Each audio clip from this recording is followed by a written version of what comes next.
again. We finished last time on the note of taking individual responsibility for our thoughts and actions, which still allows us the opportunity to engage in collective action, but on a voluntary, not coercive basis. I must highly recommend the work of Will Keat on the topic of individualism relative to collectivism. Links to some of his work on this will be in the comments section.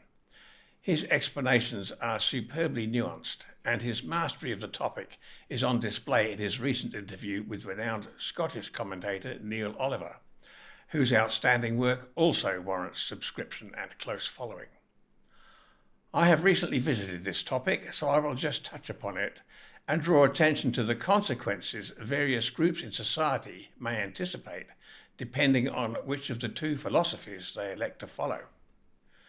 Virtually everyone will fall into one or other of these groups and hopefully will be able to discern what changes need to be made in their thinking if they have any desire to enjoy more freedom for themselves and especially their descendants. I can hardly expect to be able to improve on the way Will Keat has dealt with this.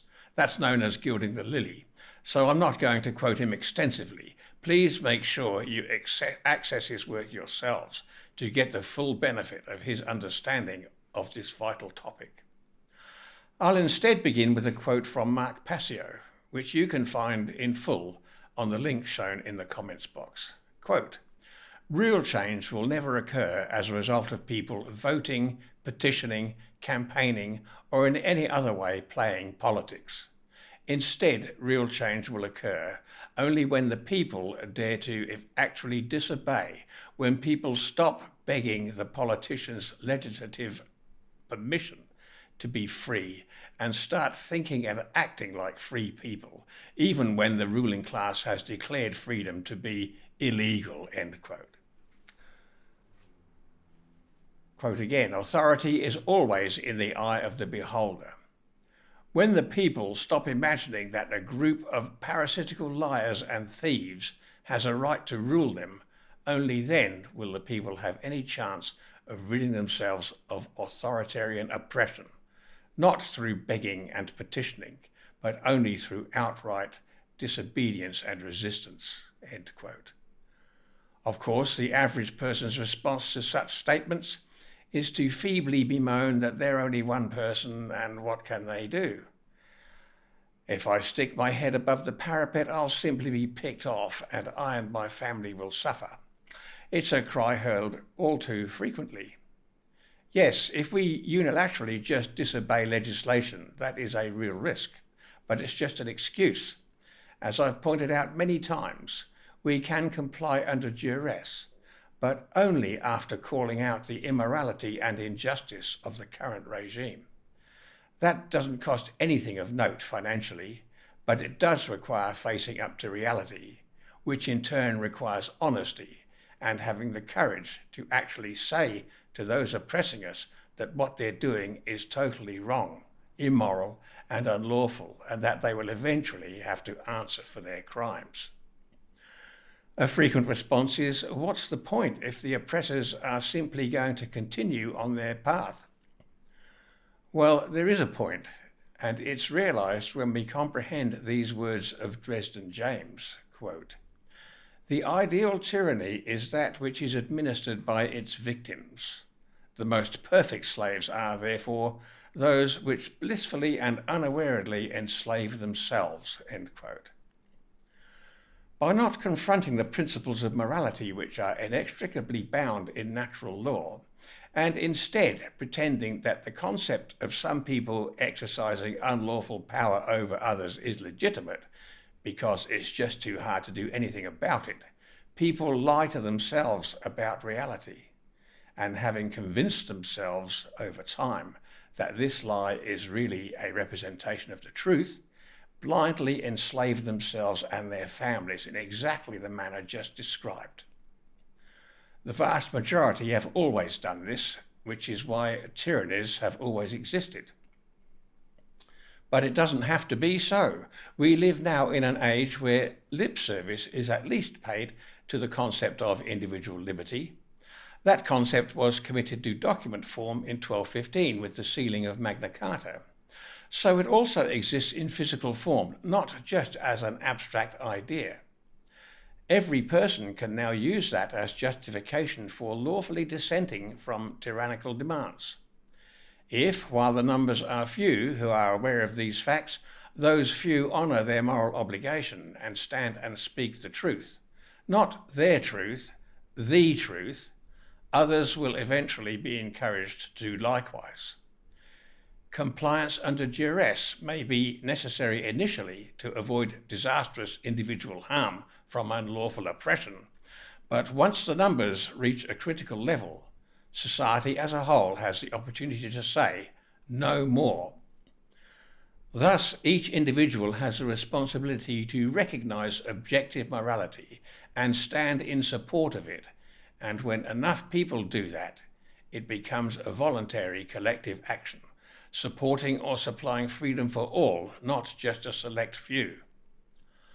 The corollary to that principle is that we do not have the right to just pretend that this obligation doesn't exist, nor to refuse to stand for morality and justice.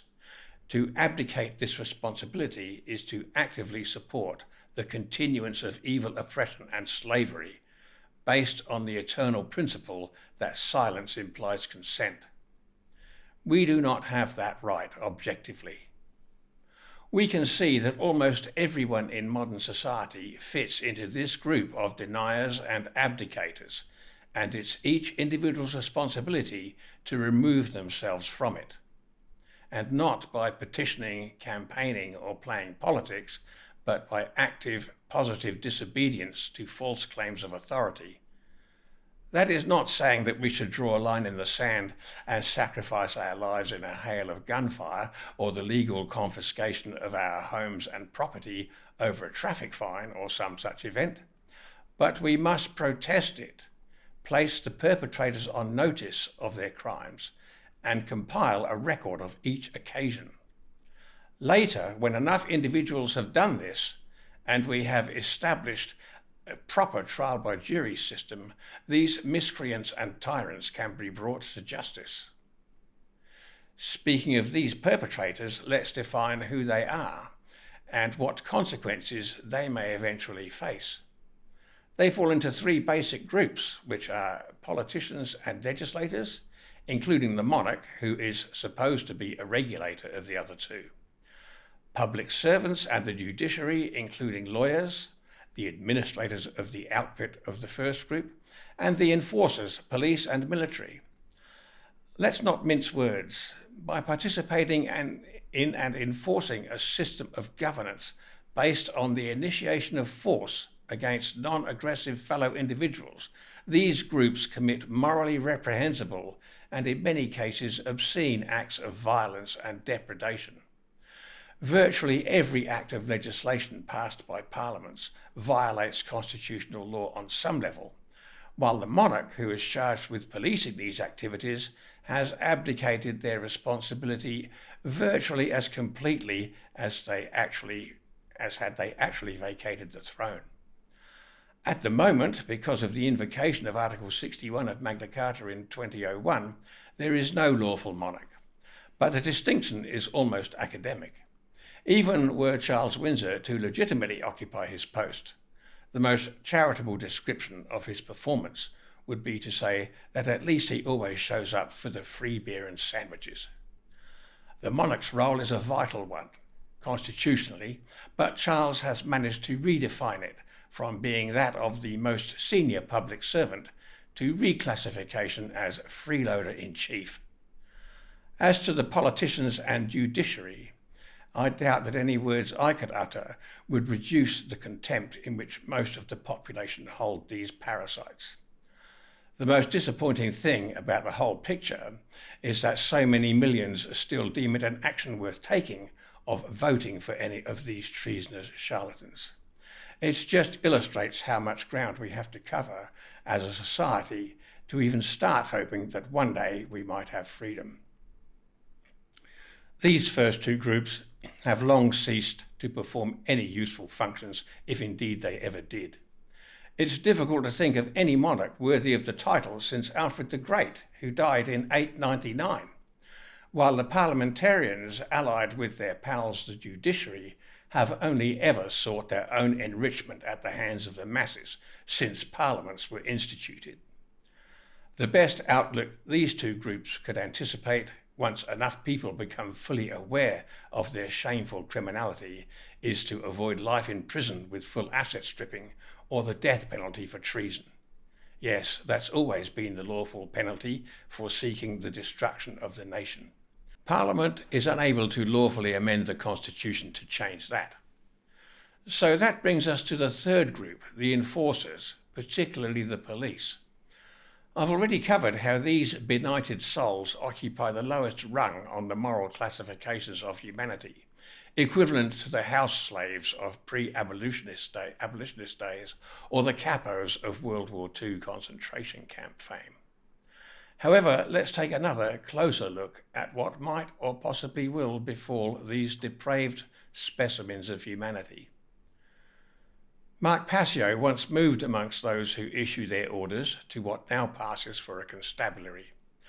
If anyone listening or viewing this is a police officer or knows one or more people who are, it behooves you to draw attention to these thoughts.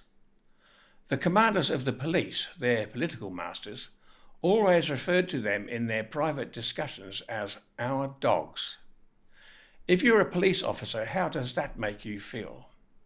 You're classified as a beast of subhuman qualities, easily trained and manipulated to attack on command whomever your corporate paymasters order you to attack. Not only that, but you cravenly protect the worst sorts of criminals our society can produce, namely paedophiles and people in authority who you know are committing all manner of evil against those who did once bestow their trust upon you to protect them from crime. And you do it for pay. Can one sink any lower than that as a human being? Many of you are now aware of the contempt in which the average Crown subject now holds you, are you not? Isn't the issue of officer safety moving ever higher in the priorities of your administrations? Unless there is a wholesale turnaround in the attitudes and behaviour of police officers, is it not entirely possible that many of them will not even make it to trial? And that is not to be interpreted as a threat from the general public, although there is of course a possibility, a la the Ceausescu's and others. Have a look at this clip of what possibly awaits corrupt police at the hands of their employers once they've decided that their usefulness as attack dogs is exhausted. Pilots directed almost 3,000 precision strikes last year. We're super proud of it. It allows you to separate the bad guys from the good. It's a big deal. But we have something much bigger.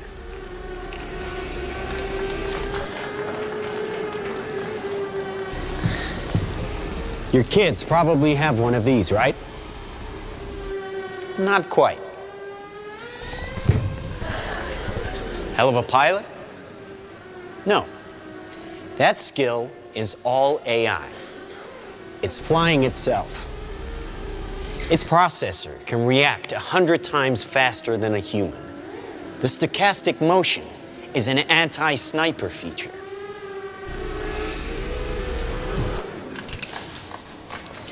Just like any mobile device these days, it has cameras and sensors, and just like your phones and social media apps, it does facial recognition.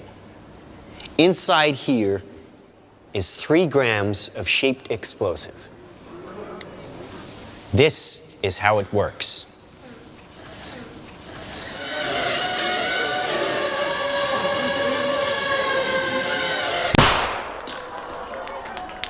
Did you see that?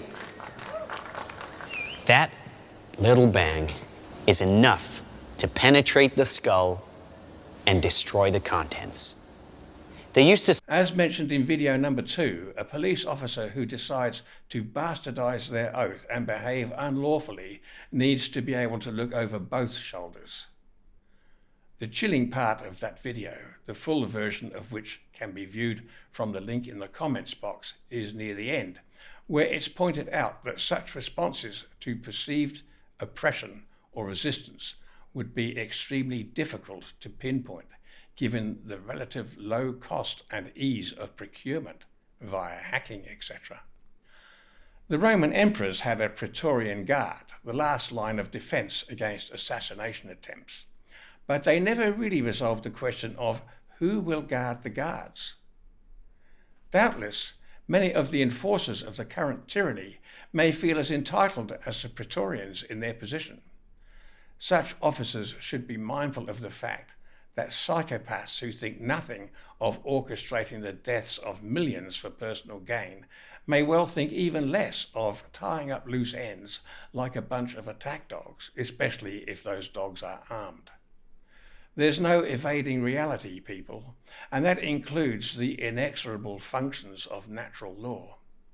Why do we suppose that there has never been established a worldwide dictatorship? There will always be that spark of the love, indeed the necessity of freedom in the human spirit. Get on board. The law, not legislation, is the strength. Please include any thoughts you may have yourselves in the comments, and thank you for watching.